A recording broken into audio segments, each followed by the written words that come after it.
Hi everyone, I hope you can hear me and see me. I will start the live video and talk about the week.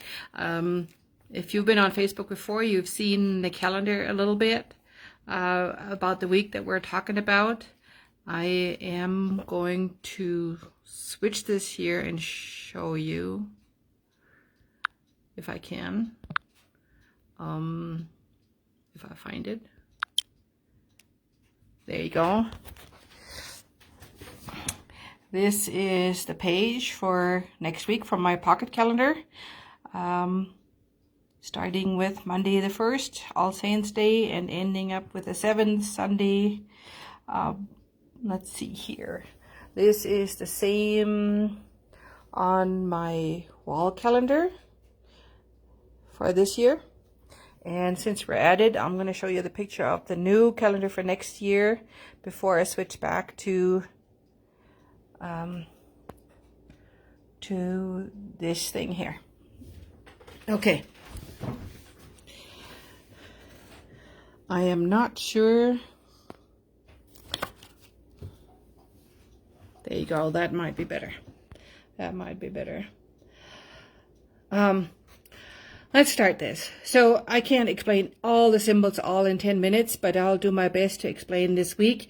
Over time, all the symbols will become clearer. They're all explained in the calendars, in the front pages of the pocket calendar, and in the legends of the wall calendar in the back. If you don't have a calendar, over time this will become clearer as you listen and watch it, and you can watch it later on again on Facebook, and also I'm going to post them on YouTube. Let's see. So the week starts with All Saints Day, or the Samhain, and it's actually the Celtic New Year. A little bit about the holiday itself and how it came about. The Celts didn't write anything down, and they divided the year into 8 parts.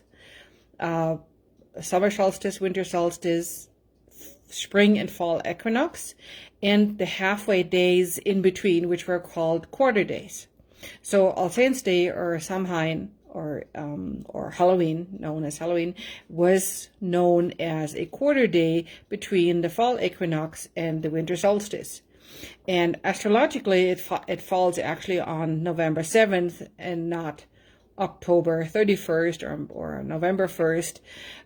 That was kind of set in place when the Julian calendar was created, or before even. It was just determined to be a fixed date rather than a fluctuating date. Easier to remember and easier to celebrate. So this year, the 1st of November falls on the moon sits in front of the sign of Virgo, this is the Moon Zodiac. So the moon goes through the zodiac in 28 days, just like the sun goes through the zodiac, or sits in front of the zodiac, in a year. And the day qualities have been observed for centuries, for thousands of years, because that's the only thing that people could relate to as a rhythm, as natural rhythms, and to go by. So a Virgo day is an earth day, and the earth energy is usually cool. It feels like the air is cooler on those days than what the thermometer says.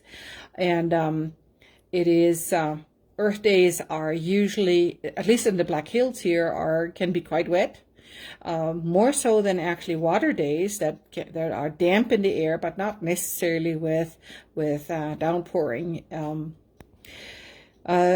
The Virgo days, the earth days Virgo days actually govern our digestive system. We are in the nervous system. We are good to take care of that system on those days. It's more sensitive than on other days. We can do more good, but we can also do more harm on those days. What the body craves on days that are cool, like earth days, is more salt to compensate for the lost energy. So that's this day. You can see that there's a lot of symbols next to the Monday.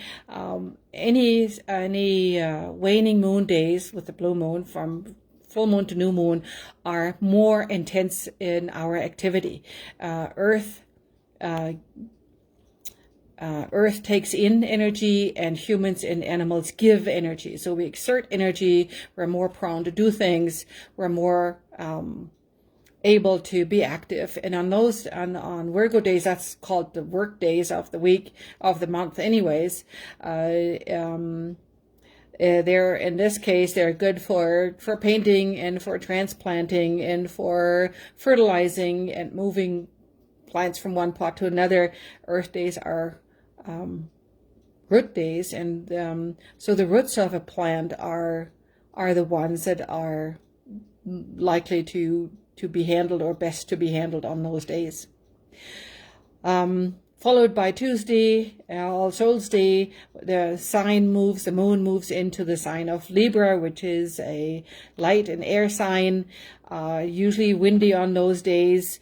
The light seems to be brighter than on other days. People need sunglasses, even though the sky can be overcast. Libra governs our hips, kidneys, and bladder. Libra, as the balancer in our body, governs those organs that are known to be our relationship organs. Relationship with ourselves, relationship with others, relationship with our motion forward in life, hips. And light days need energy, and our body craves fat to compensate for the energy that it's taken by the weather. Those days, the air days these particular days are good for, again, for painting and for cleaning windows and for baking. In this case, yeast doughs and other doughs go really well on Libra days. Followed by Thursday, which is a new moon. And in this case, a supermoon. Supermoon means that the moon is closest to the Earth in its orbit.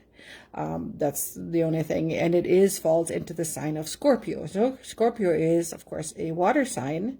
But Scorpio governs the sexual organs, which is also located at the second chakra, between the base chakra, that is influenced by earth energy, by our grounding, and the solar plexus, which is our body brain, and the connection to our soul and to the intuition. So this is a very powerful place. And in that respect, Scorpio also governs molten lava, molten rock, anything, the earth core, the core of our being, in the core of the planet. So Scorpio days quite often don't have to be wet, but they can be moving. The earth can be moving and shifting. Let's see. Scorpio water days are usually very damp, and that calls in our body for carbohydrates. And so if you, like me, you have to pay attention. Those are the days to pay attention, to not overindulge and give in to the cravings. Let's see, what else here? Scorpio, new moon days are, water days are plant watering days. Those are the ideal days to water your plants, all in the house and outside. They're good for fertilizing and for washing laundry. Laundry gets clean on those days, especially in the waning moon.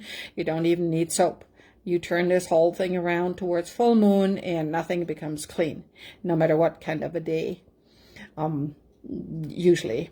The days before water days, the air days, are best not to water anything. Those are the days where the energy of a plant is in the blossom and not in the root, and so roots tend to mold and go bad if the plants get watered excessively on Libra days, or on air days actually. And I would just simply not water anything on those days, just skid them. Even plants that need regular watering every other day or something, on air days I would not water them, because you're risking the plant's root system.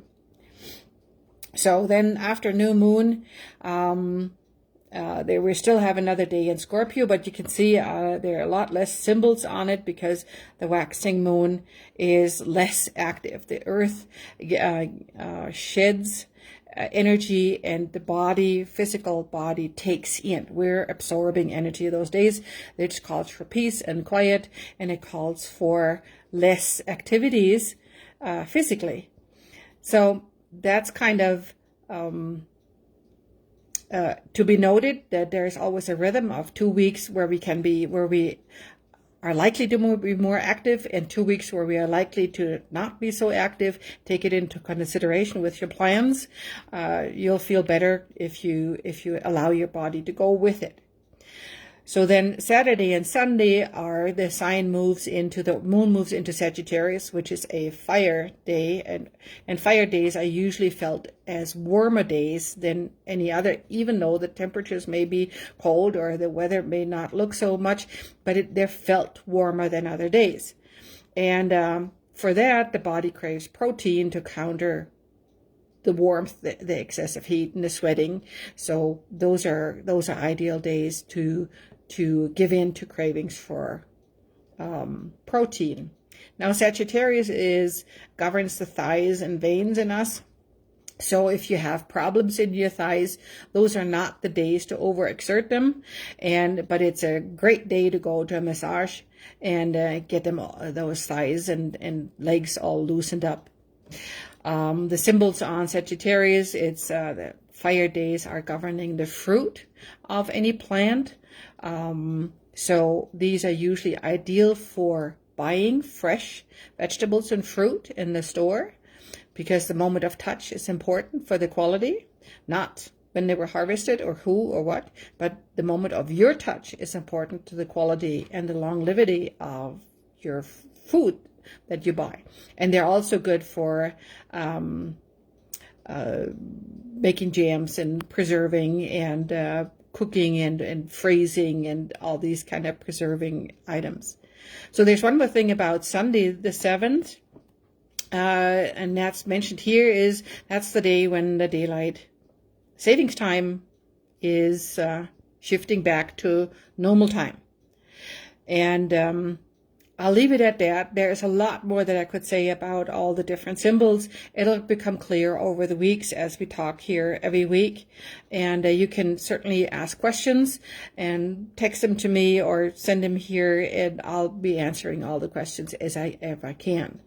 It's really handy to plan sometimes if we have big plans in the week to lay them on the right days. There's one rule, and that's one of the most important rules of all those things and it's a very ancient rule, that you do not cut into the organ that is governed by the moon that day. Meaning, if you are heading for a hip transplant or a hip surgery, please do not do it on a Libra day, because it's the worst possible outcome for a beneficial surgery. Also, please avoid the full moon, because we're bleeding more on full moon. Full moon are by nature very emotionally charged days, and so neither the patient nor the doctors may be in the best mood to do a serious surgery. So if you can plan it. Avoid the days that are governed by the moon. It's just one of those things. You don't have to explain it to your doctor. Just adhere to it. I've had many, many, many examples over the years working with a calendar where this was truly affecting the patient and the surgeries. Okay, so I'm going to switch back to myself, and we'll see. And we'll end this video here. Just a very short one. Thank you for watching, Melanie, and thank you for watching, Pat. I hope to do this again every Sunday at 6, unless I have an emergency or something else coming up and I can't do it, then I'll announce it up front if I cannot do this video. And I'm hoping throughout the year, this whole process of taking in natural rhythms to our benefit will become a little bit clearer. It certainly helped me quite a bit on my journey to recovery and to understanding myself in this place in nature better. Thank you.